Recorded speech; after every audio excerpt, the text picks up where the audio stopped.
Coucou tout le monde, j'espère que vous allez bien. Je suis rentrée de vacances hier et je reprends ma petite routine avec notamment les guidances de la semaine. Voilà, en espérant que vous allez tous très bien. Donc je vous rappelle, pour celles et ceux qui ne me connaissent pas encore, le principe de mes guidances. Donc j'ai appris à interpréter le tarot de Marseille et celui-ci est un excellent outil de développement personnel pour apprendre à vivre en conscience, pour apprendre à observer nos énergies avant tout, à observer nos énergies, donc celles que nous avons en soi, que nous avons autour de soi, chez l'autre, en l'autre, autour. Voilà, c'est un exercice à faire régulièrement afin de dénouer certaines situations qui peuvent paraître difficiles, afin de faire les meilleurs choix, d'ouvrir les meilleures portes le plus rapidement, de vivre tout simplement dans l'instant présent, car pour moi, et pas que pour moi, la clé de l'harmonie, la clé du bonheur, la clé de la réussite, c'est dans l'ici et maintenant. On ne vit pas au passé, on ne vit pas en projection permanente, on vit vraiment dans l'ici et maintenant. Le temps passe tellement vite que voilà, c'est vraiment important. Donc, je commence tout de suite. Alors donc, je réouvre une parenthèse. Je vais donc vous proposer cette semaine un plan d'énergie, un plan d'observation qui vous parlera ou pas. Hein, vous prenez que ce qui vous parle. Vous ne prenez pas le reste. Je vous invite toutefois à réécouter la guidance ou à essayer de faire l'effort de vous en rappeler pour voir évidemment si les choses ont changé, si d'autres choses vous parlent, si vous pouvez rentrer certains de vos événements dans les cases de ce que je vais vous parler aujourd'hui. Alors, on va commencer tout de suite par l'énergie extérieure, celle qui va venir nous inspirer, peut-être nous tirer vers le haut. Eh bien, c'est le hiérophante, aka le pape dans le tarot de Marseille, qui porte le numéro 5. Le pape, c'est la communication, c'est l'éducation, la transmission. Le pape, c'est l'idéal, c'est montrer l'idéal, c'est montrer le chemin, c'est voilà, c'est aller vers ce qui nous correspond le plus. C'est vraiment déjà ouvrir une porte vers la voie idéale, vers ce qui nous correspond le mieux. Évidemment, pour cela, il faut pouvoir communiquer avec soi-même, d'où cette notion de spiritualité, de verticalité, d'être à l'écoute, comme je vous le disais un petit peu avant, d'être à l'écoute de soi. Hein, donc être à l'écoute de soi, c'est être à l'écoute de nos émotions, des messages intérieurs. Et évidemment, également, si on est capable de communiquer avec soi, on est capable de communiquer avec son prochain. Hein, donc là, cette carte, c'est vraiment une figure qui représenterait l'univers, le Dieu, peu importe la foi que vous avez. Hein, voilà, c'est un peu le maître spirituel, le guide. Hein, donc aussi, attention à vous sentir bien guidé. Et ça peut aussi indiquer de faire attention aux mauvaises influences, aux mauvais guides. Et puis, il y a deux personnages qui l'écoutent. Hein, il y a quand même comme une réunion à trois, enfin une réunion tout court. Et donc, ça indique vraiment le côté de transmission, de communication et voilà, d'être vraiment à l'écoute. Faites exprès, hein, nous passons cette semaine dans le signe du Gémeaux. Donc nous allons changer d'énergie, nous allons ouvrir un autre cycle qui n'est que la prolongation de ce que nous sommes en train de vivre maintenant. Mais on va sûrement comment dirais-je, le remarquer, l'observer. Donc ça peut aller avec cette énergie du Gémeaux qui est un peu plus dans le mental. Et donc qui dit mental dit communication. Donc c'est très intéressant. Donc ça, c'est ce qui va venir vous tirer vers le haut. Dans l'humeur générale, on est dans la 4 de bâton. 4 de bâton, je vous rappelle, le chiffre 4, c'est la routine, le bâton, énergie instinctive, énergie vitale, énergie créative. Alors, on peut être polarité positive dans quelque chose qui nous soutient, dans quelque chose qui nous fait du bien, qui nous sécurise. Hein, le 4 de bâton, on est dans le minimum, maximum on est dans un corps qui nous veut du bien, ni plus ni moins, on n'est pas ouf, on n'est pas non plus trop down. Voilà, ça suit son cours, on est plutôt bien dans sa peau, on a un peu les bases pour pouvoir engager voilà, de bonnes choses. Au contraire, on est dans quelque chose qui tourne en rond, une routine qui ennuie, une routine qui peut nous faire péter les plombs parce qu'on n'arrive pas à sortir de sa zone de confort. Hein. Donc voilà, où vous vous sentez inspiré vers une énergie ou vers une autre. Hein. L'intérêt à chaque fois, c'est d'aller puiser vers quelque chose vers votre idéal, quelque chose déjà d'abord de vous communiquer avec vous-même, de communiquer avec les autres et de vous poser la question aujourd'hui, vers quel chemin je veux aller, de vraiment vous engager, d'être plus engageant dans ce qui vous fait du bien. Dans la première énergie principale, alors je vais essayer au fur et à mesure de retourner les cartes, voilà, pour que vous puissiez mieux les voir. Alors, 6 d'épée, énergie principale le 6. 6, partage, harmonie. L'épée, nous sommes encore dans le mental. Donc, faites exprès, hein, vous savez que je fusionne beaucoup avec l'astrologie. Hein, je me forme d'ailleurs actuellement avec Holistic Zaza que j'adore. Et voilà, j'en apprends tous les jours. Je ne suis pas astrologue, mais je fusionne beaucoup avec ces énergies. Donc, je fais un rapport entre les cartes, entre ce que je sais et ce que j'interprète, ma formation de tarologie et également des astres, parce que je trouve qu'on forcément, tout est lié. Et donc, voilà, si je peux faire un rapprochement, je le ferai. Et si je dégage d'autres choses, je dégagerai d'autres énergies. Donc, le 6 d'épée, partage, harmonie. Ça, c'est dans la polarité positive. On est dans le mental. On est dans des bonnes idées. On est en corrélation.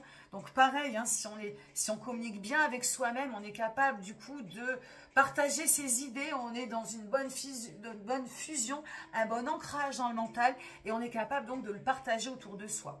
Le 6 d'épée, si la polarité est négative, on est au contraire auto-centré. On est dans quelque chose qui n'a pas envie d'être partagé, quelque chose qui ne sort pas un peu en plus qu'en rationalité. Voilà, on est dans quelque chose d'obstiné. Voire qui commence à être un petit peu négatif. Hein, on n'est pas dans quelque chose d'optimiste, on est plutôt dans quelque chose de pessimisme. Donc évidemment, le but, c'est de trouver quelque chose d'idéal, de quelque chose de plus harmonieux, bien évidemment. Mais j'ose espérer qu'on est vraiment dans quelque chose de plutôt optimiste et positif cette semaine. Pourquoi? Eh bien parce que nous allons inéluctablement vers le soleil. Et les cartes ont été placées dans un sens qui se dirige vers le soleil. Donc le soleil, la lumière. On est également dans l'énergie yang du soleil, qui est également l'énergie yang du Gémeaux. Donc, c'est un peu la figure paternelle, masculine. Le soleil, donc c'est le rayonnement, c'est l'été, c'est de nouvelles constructions. C'est également la solidarité. Donc, on a aussi le soleil qui brille. On a les deux petits jumeaux.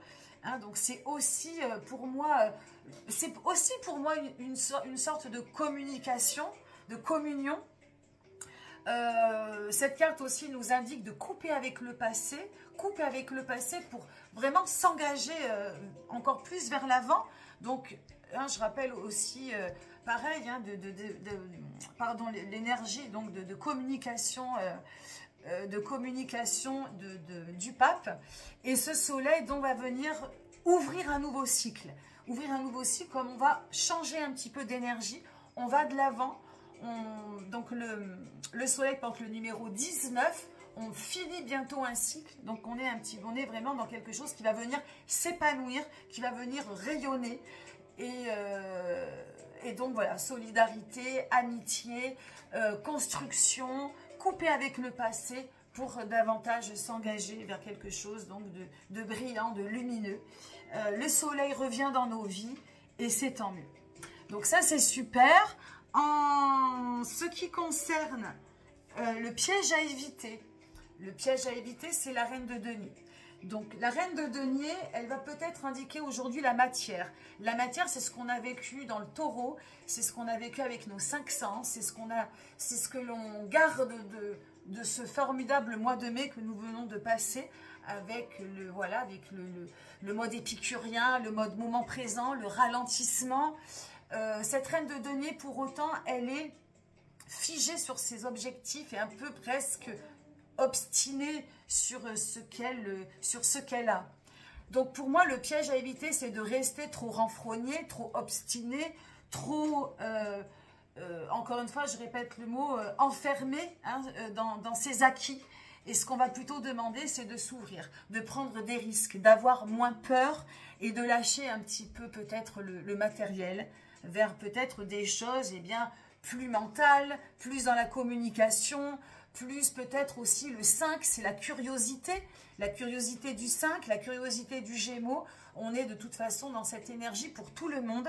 Donc c'est important de pouvoir évoluer, je vais vous retourner les cartes, de pouvoir évoluer avec les énergies demandées. C'est pour ça que les cartes, en l'occurrence, pour moi, c'est un outil vraiment intéressant. Hop, je ne sais pas si vous voyez bien les cartes. Et puis, l'attitude à adopter, du coup, c'est l'ouverture. On est encore dans le 9 d'épée. Donc, on a 2 épées. On rentre vraiment, l'accroche, elle est vraiment dans le mental cette semaine. On garde des choses très positives comme le 6, le soleil. Et là, ça va être le 9. Le 9 d'épée, on est donc à un pas du 10, de cette grande explosion explosion du mental qui va ouvrir après normalement vers les sentiments. Le 9 d'épée, la demande de l'ouverture d'esprit, l'illumination. On est capable, on ne s'écoute plus, soit on écoute l'autre. Donc pour moi, il y a vraiment une grande liaison entre ce qui nous tire inéluctablement vers le haut, ce qui est autour de nous, les énergies que l'on nous propose cette semaine, c'est vraiment de s'ouvrir sur l'autre, de s'ouvrir sur soi, d'aller vraiment en dehors de soi, de ses limites, de sa zone de confort, d'aller expérimenter des choses. Et ça va commencer par écouter ce que l'autre a à dire.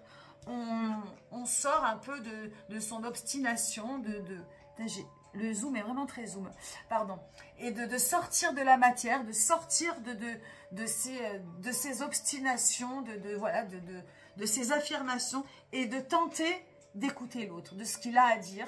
Peut-être que ça va nous illuminer, ça va venir peut-être changer la donne. En tout cas, ça va peut-être nous indiquer un nouveau chemin, quelque chose de peut-être plus lumineux. Et en tout cas, c'est tout ce que je vous souhaite pour cette semaine, qu'elle soit ouverte, lumineuse, rayonnante, harmonieuse, positive, optimiste. Et tout cela, évidemment, pour que vous puissiez trouver le bon chemin. Hop, voilà ce que je peux vous dire pour cette semaine. Je vous souhaite donc encore une fois une très bonne semaine. Alors, je ne sais pas si je vais avoir le temps du coup de vous faire les guidances Alors, je ne ferai pas les guidances signe par signe. Je vais peut-être, j'ai peut-être eu une nouvelle idée de travailler sur des axes d'opposition de vos signes, de complémentarité. Je vais voir si j'ai le temps de vous faire ça pour ce mois de juin. Je vous le proposerai la prochaine fois si j'ai le temps. Voilà, donc merci pour vos likes. Pensez à liker, à vous abonner si ça n'est pas déjà fait et si le cœur vous en dit, à me laisser des commentaires, à faire vivre ma chaîne. Si vous souhaitez que je continue, c'est plus motivant pour moi et plus encourageant. Merci pour votre fidélité et je vous dis à la semaine prochaine. Bye bye, à bientôt.